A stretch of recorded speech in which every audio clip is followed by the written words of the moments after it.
IPL 2025 సీజన్లో Mumbai Indians జైత్రయాత్ర కొనసాగుతుంది. వరుసగా 6వ విజయాన్ని నమోదు చేసుకుంది. రాజస్థాన్ రాయల్స్తో జైపూర్ వేదికగా గురువారం ఏకపక్షంగా సాగిన మ్యాచ్లో సమిష్టిగా చెలరేగిన ముంబై ఇండియన్స్ 100 పరుగులు భారీ తేడాతో విజయం సాధించింది. బ్యాటింగ్లో ముంబై టాప్ 4 బ్యాటర్లు చెలరేగ్గా, బౌలింగ్లో Karn Sharma, Trent Boult, Bumrah Rajasthan royals పతనాన్ని శాసించారు. ఈ మ్యాచ్లో ముందుగా బ్యాటింగ్ చేసిన ముంబై ఇండియన్స్ నిర్ణీత 20 ఓవర్లలో 2 వికెట్లకు 217 పరుగులు చేసింది. ర్యాన్ రికెల్టన్ 38 బంతుల్లో 7 ఫోర్లు 3 సిక్సర్ల సాయంతో 61 పరుగులు చేయగా, రోహిత్ శర్మ 36 బంతుల్లో 9 ఫోర్ల సాయంతో 57 పరుగులు చేశాడు. వీరిద్దరూ హాఫ్ సెంచరీలతో రాణించారు. సూర్యకుమార్ యాదవ్ 23 బంతుల్లో 4 ఫోర్లు 3 సిక్సర్ల సాయంతో 48 పరుగులు చేసి నాటౌట్గా నిలిచాడు. హార్దిక్ పాండ్యా కూడా 23 బంతుల్లో 6 ఫోర్లు 1 సిక్సర్ సాయంతో 48 పరుగులు చేసి నాటౌట్గా నిలిచారు. వీరిద్దరూ మెరుపులు మెరిపించారు. రాజస్థాన్ రాయల్స్ బౌలర్లో మహేష్ తీక్షణ, రియాన్ పరాగ్ చెరో ఒక వికెట్ తీశారు. ఆ తర్వాత రాజస్థాన్ రాయల్స్ 16.1 ఓవర్లలో 117 పరుగులకు ఆలౌట్ అయి ఘోర పరాజయాన్ని చవిచూసింది. జోఫ్రా ఆర్చర్ 27 బంతుల్లో 2 ఫోర్లు 2 సిక్సర్ల సాయంతో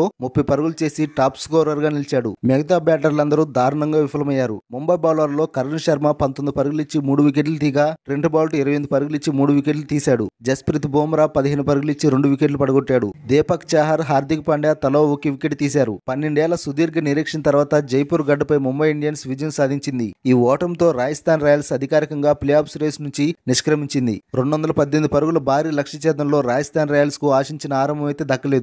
ఓపెనర్లు వైభవ్ సూర్యవంశీ డక్అవుట్ అవగా, యశస్వి జైస్వాల్ 13 పరుగులు చేసి తీవ్రంగా నిరాశపరిచారు. తొలి ఓవర్లోనే వైభవ్ సూర్యవంశీ చెత్త షాట్తో వికెట్ పారేసుకోగా, యశస్వి జైస్వాల్ ను బౌల్ట్ క్లీన్ బౌల్డ్ చేశాడు. నితీష్ రాణా 9 పరుగులతో బౌల్ట్ పెవిలియన్ చేర్చగా, రియాన్ పరాగ్ 16 పరుగులు చేయగా బుమ్రా అవుట్ చేశాడు. షిమ్రాన్ హెట్మేయర్ ను సూర్య స్టన్నింగ్ క్యాచ్ సాయంతో బుమ్రా డక్అవుట్ చేసి రాజస్థాన్ రాయల్స్ ను కోలుకోలేని దెబ్బతీశాడు. పవర్ ప్లేలోనే 5 వికెట్లు కోల్పోవడం రాజస్థాన్ రాయల్స్ పతనాన్ని శాసించింది. టాప్ 5 బ్యాటర్లు ఏ ఇద్దరు ఆచితూచి ఆడినా మ్యాచ్ ఆఖరి వరకు సాగేది. వైభవ్ సూర్యవంశీ వైఫల్యం రాజస్థాన్ రాయల్స్ కొంప ముంచింది. ఇంపాక్ట్ ప్లేయర్ శుభన్ దూబే కూడా రాజస్థాన్ రాయల్స్ ను గట్టెక్కించలేకపోయాడు. జోఫ్రా ఆర్చర్ 30 పరుగులు చేసి పోరాడినా, మహేష తీక్షణ 2 పరుగులు, కుమార్ కార్తికేయ 2 పరుగులతో వరుసగా పెవిలియన్ చేరారు. జోఫ్రా ఆర్చర్ ను బౌల్ట్ అవుట్ చేసి ముంబై విజయ లాంఛనాన్ని పూర్తి చేశాడు.